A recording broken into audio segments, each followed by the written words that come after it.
এত লোভনীয়, জিভে জল আসার মতো সুস্বাদু রেসিপিটা দেখে কি মনে হচ্ছে টমেটো সস নাকি অন্য কিছু? একদম ইজি, খুব সহজে বানাতে পারবে এই আমের জেলি আচার। খুব কম সময়ে ঝামেলাহীনভাবে তৈরি হয়ে যাবে এই রেসিপিটা। গরম গরম ভাতের সাথে, বিরিয়ানির সাথে, পোলাওয়ের সাথে এই কাঁচা আমের জেলি আচারটা খেতে খুব ভালো লাগে।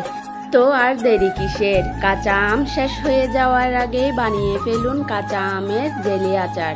তো তোমরা যে যেখান থেকেই দেখছো, hello friends, welcome back to my channel or Facebook page.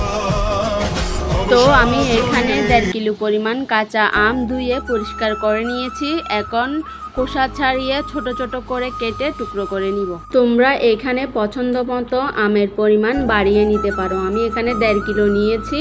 তোমরা চাইলে 2 কিলো 3 কিলো এভাবেও আমের আচারটা করে রাখতে পারো সারা বছরের জন্য।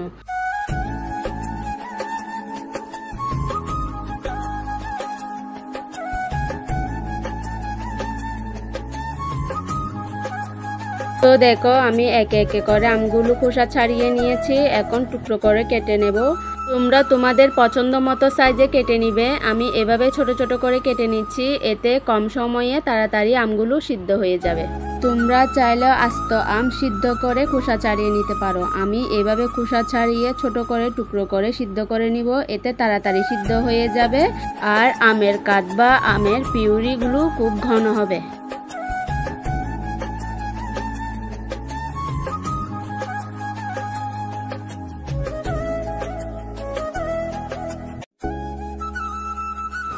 কথা বলতে বলতেই দেখতেই পাচ্ছ আমার সবগুলো আম কাটা হয়ে গিয়েছে। এখন আমি সিদ্ধ করে নেব। তো তোমরা সব সময় খেয়াল রাখবে, আম সিদ্ধ করার সময় পরিমাণ মতো পানি দিবে। সিদ্ধ করার সময় পানির পরিমাণ কম বেশি হয়ে গেলে আচারের জন্য পারফেক্ট গ্রেভি রেডি হবে না।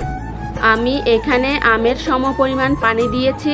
এর থেকে যদি বেশি দিই তাহলে আমের গ্রেভিটা পাতলা হয়ে যাবে।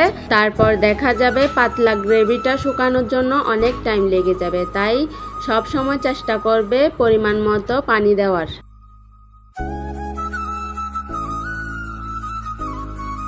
তো দেখো, আমার আম সিদ্ধ হয়ে গিয়েছে। এখন আমি চামচ দিয়ে ম্যাশ করে নিব। দেখো আমার আমের ঘনত্বটা কেমন হয়েছে। আমি এই ঘনত্বটাই চেয়েছিলাম আচারের জন্য, একদম পারফেক্ট গ্রেভি।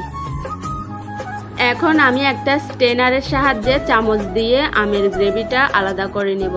এখানে কিছু আম শক্ত ছিল, তাই খোসাগুলো সাদা সাদা বা শক্ত শক্ত রয়ে গিয়েছে। এখন আমি এগুলো ছেঁকে আলাদা করে নিব।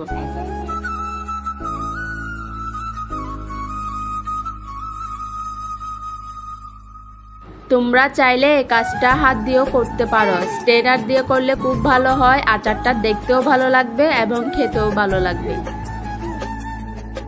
দেখো, তোমাদের আমের ঘনত্বটা দেখিয়ে দিচ্ছি।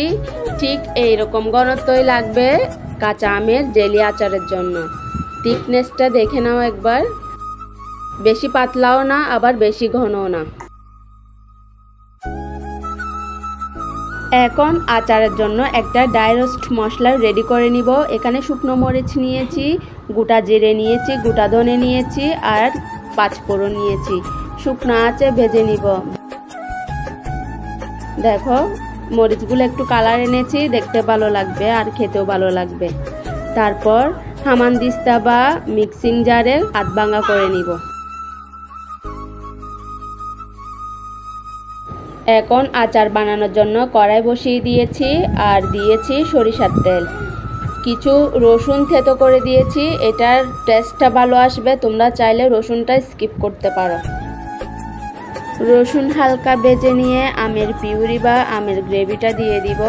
ভালো করে নাড়তে থাকবো যাতে পোড়া লেগে না যায়। এই সময় একটু চুলার আঁচটা মিডিয়াম টু লোতে রেখে ভালো করে নাড়তে থাকবো যাতে কড়াইতে লেগে না যায়।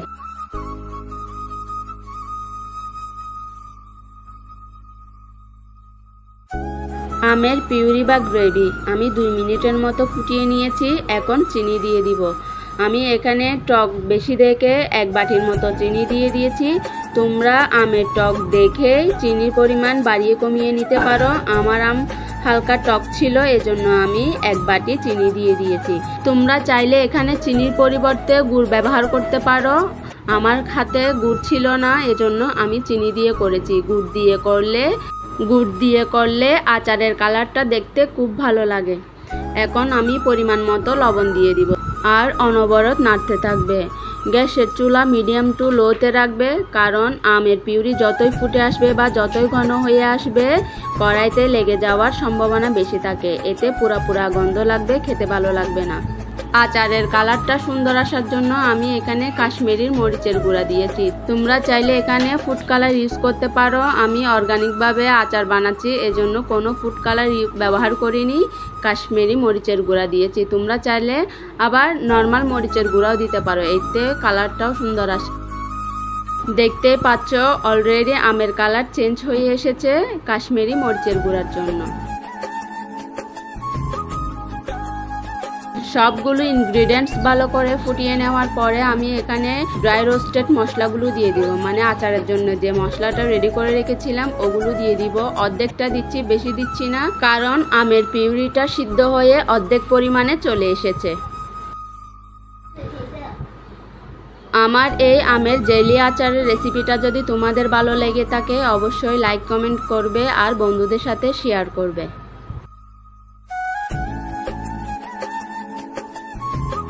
তোমরা দেখে বুঝতে পারছো আমার কাঁচা আমের জেলি আচারটা রেডি হয়ে গিয়েছে।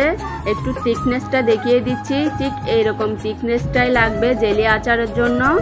আর আমি কিছুদিন সংরক্ষণ করে রাখবো, তাই এখানে 1 চামচ ভিনিগার দিয়ে দিব।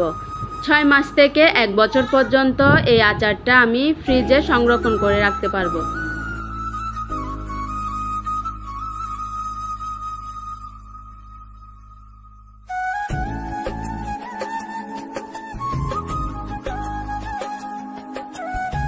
তো এতক্ষণ আমার সাথে থাকার জন্য অসংখ্য ধন্যবাদ। আমি সুস্মিতা, বিদায় নিচ্ছি। দেখা হবে পরের ভিডিওতে। নমস্কার।